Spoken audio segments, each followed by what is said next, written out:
This is how to scrape birch trees.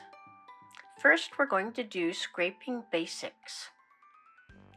In order to scrape, you need a nice wet wash of color. And a real color. You want thick color, not a wimpy wash. You can use a lot of things to scrape. Here's my old driver's license. It's a nice, firm, stiff card. And you push down and continue pushing as you pull across. Most people don't push hard enough. I think it just takes practice.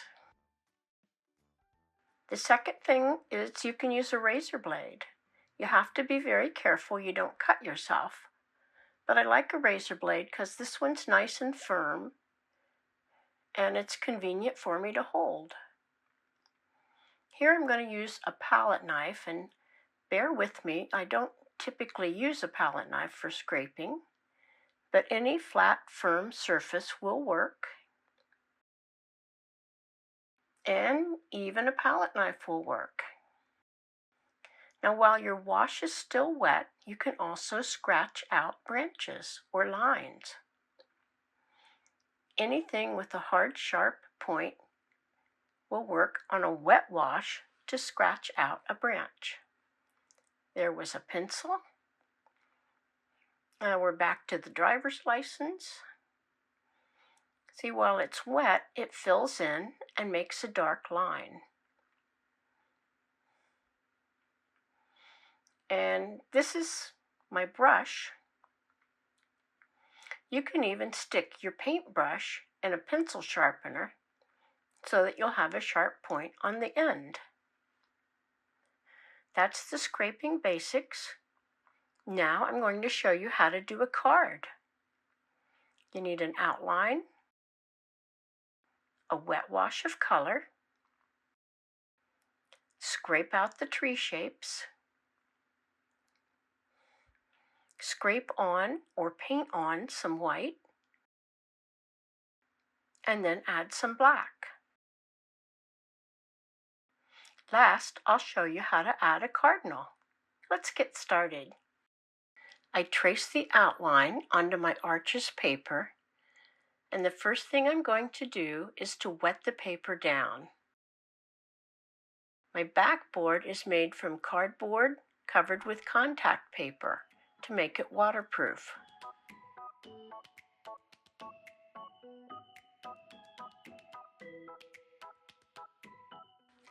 That's going to take a few minutes to soak. So while it does, I'm going to mix up my colors.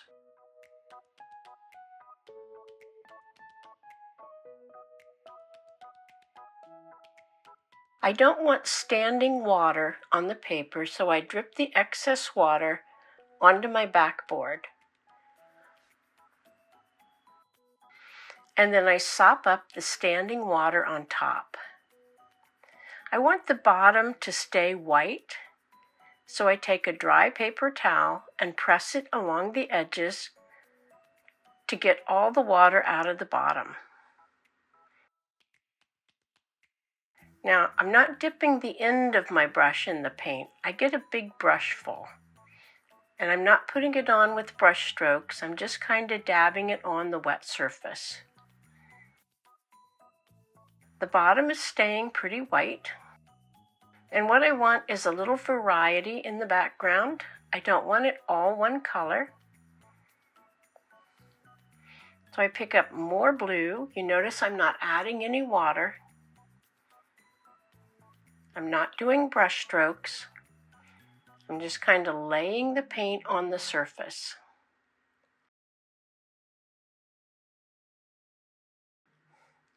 Okay, I'm not crazy with the weird pattern at the top, and the top might be a little dry. So I see if I can wet it with my brush.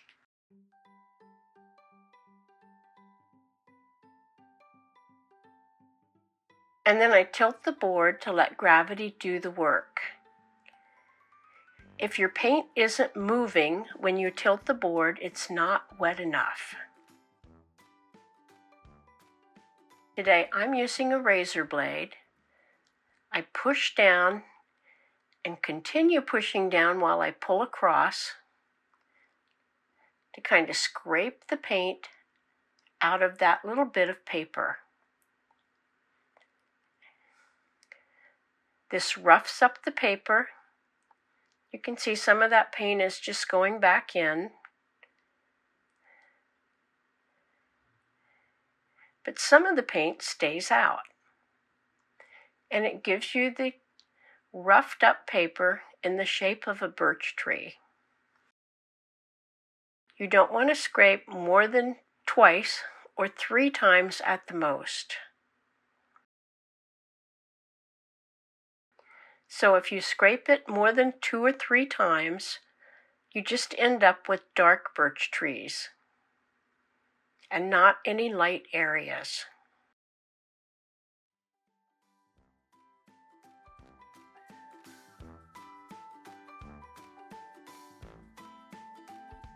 When you scratch paper, you can see you just end up with a dark line.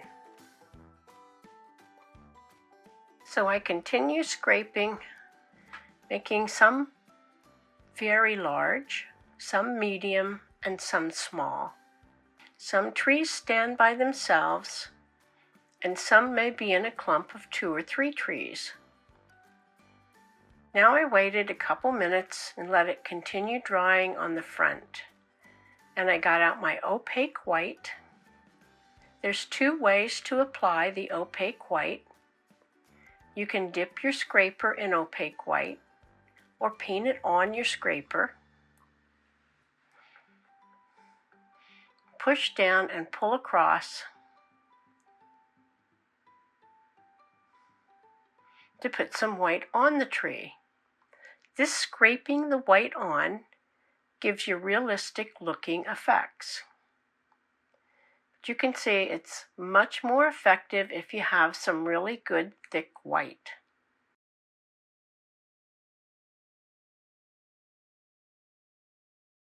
Here I'm putting on some thick blobs of white with your brush and then scrape it.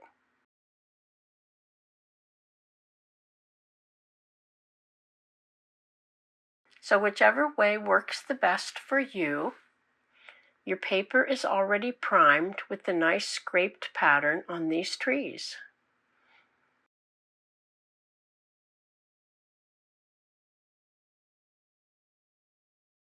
And once again, you don't have to do every tree.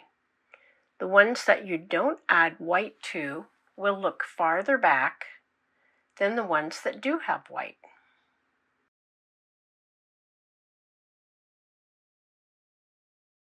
Here they are with the white, and here without the white. So you can see the white really makes a big difference. I'm going to add a bunch more white, and then we'll do the next step. I decided that I scraped an awful lot of dark branches.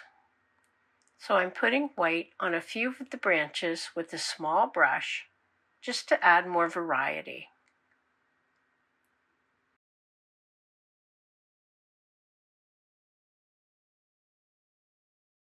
You can mix your own black or use a tube black. And you can put the black on with a small brush. If you like the way the brush looks, just use the brush. But if you want to continue the scraped effects, you can scrape some of the black with your scraper or razor blade.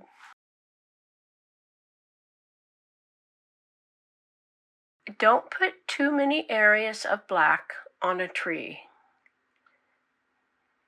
Generally, you want about 3. You can have a few here and there, but think of 3 main areas on any tree, large, medium, and small. Otherwise, it just gets too busy. So why use a scraper? It gives you great natural looking effects. Here it is without the black. And here it is with the black. See, that does add something. Last, I'm going to put a tiny red cardinal. Just do a little blob, give it a beak and a tail, and you've got a cardinal.